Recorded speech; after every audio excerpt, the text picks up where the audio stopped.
SRH ಮತ್ತು DC ತಂಡಗಳ ಮಧ್ಯೆ ನಡೆದ ಮ್ಯಾಚಲ್ಲಿ ನೋ ರಿಸಲ್ಟ್. ಮಳೆ ಕಾರಣದಿಂದಾಗಿ ಎಸ್ಆರ್ಎಚ್ ಅವರು ಬ್ಯಾಟಿಂಗ್ ಮಾಡಲಿಲ್ಲ. ಅದರಿಂದಾಗಿ ಈ ಮ್ಯಾಚಲ್ಲಿ ರಿಸಲ್ಟ್ ಬರಲಿಲ್ಲ.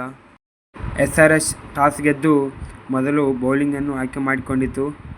ಬ್ಯಾಟಿಂಗ್ಗೆ ಬಂದ ಡಿಸಿ ಟೀಮ್ಗೆ ಒಳ್ಳೆಯ ಪ್ರಾರಂಭ ಸಿಗಲಿಲ್ಲ. ಪವರ್ ಪ್ಲೇಯಲ್ಲಿ 4 ವಿಕೆಟ್ ಕಳೆದುಕೊಂಡಿತು. ಕರುಣ್ ನಾಯರ್ ಮೊದಲ ಬಾಲಿಗೆ ಔಟ್ ಆದನು. ನಂತರ ಅಭಿಷೇಕ್ ಪೋರೆಲ್ ಔಟ್ ಆದನು. ನಂತರ ಫ್ಯಾಫ್ ಡು ಪ್ಲೆಸಿಸ್ ಔಟ್ ಆದನು. ಪ್ಯಾಟ್ ಕಮಿನ್ಸ್ ಬೌಲಿಂಗಲ್ಲಿ ಎಸ್ಆರ್ಎಚ್ ಕ್ಯಾಪ್ಟನ್ ಬ್ರಿಲಿಯಂಟ್ ಬೌಲಿಂಗ್ ಮಾಡಿದನು.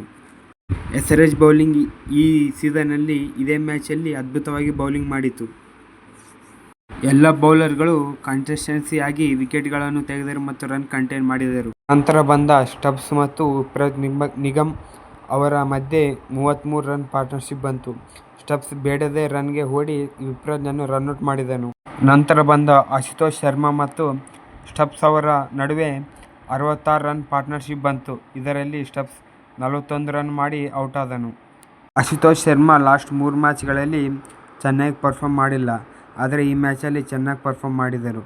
ಡಿಸಿ ತಂಡಕ್ಕೆ 130 ರನ್ ಬರಲು ಸ್ಟಬ್ಸ್ ಮತ್ತು ಆಶುತೋಷ್ ಶರ್ಮಾವೇ ಕಾರಣ.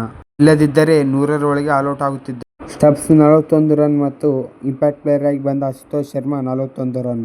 ಎಸ್ಆರ್ಎಚ್ ಬೌಲಿಂಗ್ ಬಗ್ಗೆ ಮಾತಾಡೋದಾದರೆ ಈ ಸೀಸನ್ನಲ್ಲಿ ಇದೇ ಒಳ್ಳೆಯ ಬೌಲಿಂಗ್ ಪರ್ಫಾರ್ಮೆನ್ಸ್. ಈ ಸೀಸನ್ನಲ್ಲಿ ಕಳೆದ ಮ್ಯಾಚ್ಗಳಲ್ಲಿ ಬೌಲಿಂಗ್ ತುಂಬ ವಿಫಲವಾಗುತ್ತಿತ್ತು ಎಸ್ಆರ್ಎಚ್ ತಂಡಕ್ಕೆ. ಜೀಸನ್ ಅನ್ಸರಿ ಮಾತ್ರ ರನ್ಸ್ಗೆ ಹೋದನು. ಕ್ಯಾಪ್ಟನ್ ಪ್ಯಾಟ್ ಕಮಿನ್ಸ್ 3 ವಿಕೆಟನ್ನು ತೆಗೆದನು ಬ್ಯಾಕ್ ಟು ಬ್ಯಾಕ್. ಮತ್ತು ಹರ್ಷಲ್ ಪಟೇಲ್ ಅವರು ಪವರ್ ಪ್ಲೇ ಲಾಸ್ಟ್ ಓವರಲ್ಲಿ ಅಕ್ಷರ್ ಪಟೇಲ್ನನ್ನು ಔಟ್ ಮಾಡಿದನು. ಜಯದೇವ್ ಉನದ್ಕಟ್ 4 ಓವರಲ್ಲಿ 16 ರನ್ ಕೊಟ್ಟು 1 ವಿಕೆಟ್ ತೆಗೆದನು. ಇಶಾನ್ ಮಾಲಿಂಗ ಕೂಡ ತುಂಬ ಚೆನ್ನಾಗಿ ಬೌಲಿಂಗ್ ಮಾಡಿದ. ಲಾಸ್ಟ್ ಓವರಲ್ಲಿ 9 ರನ್ ಕೊಟ್ಟು ಡೇಂಜರಸ್ ಬ್ಯಾಟ್ಸ್ಮನ್ ಆಶುತೋಷ್ ಶರ್ಮಾನನ್ನು ಔಟ್ ಮಾಡಿದನು.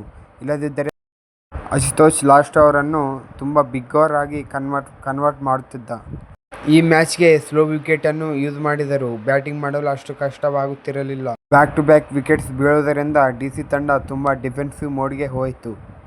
DC batters wrong shot out ಆಗದಿದ್ದರೆ ತುಂಬ ಬಿಗ್ ಸ್ಕೋರ್ ಬರುತ್ತಿತ್ತು ಈ ಮ್ಯಾಚಲ್ಲಿ. ವರ್ಷ ಬರಲಿಲ್ಲ ಅಂದರೆ ಎಸ್ಆರ್ಎಚ್ ತಂಡ ಚೇಸಿಂಗಲ್ಲಿ ಗೆಲ್ಲುತ್ತಿತ್ತು.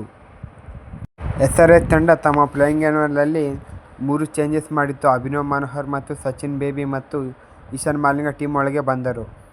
ನಿತೀಶ್ ಕುಮಾರ್ ರೆಡ್ಡಿ ಇಂಜುರಿಯಿಂದ ಈ ಮ್ಯಾಚನ್ನು ಆಡಲು ಆಗಲಿಲ್ಲ.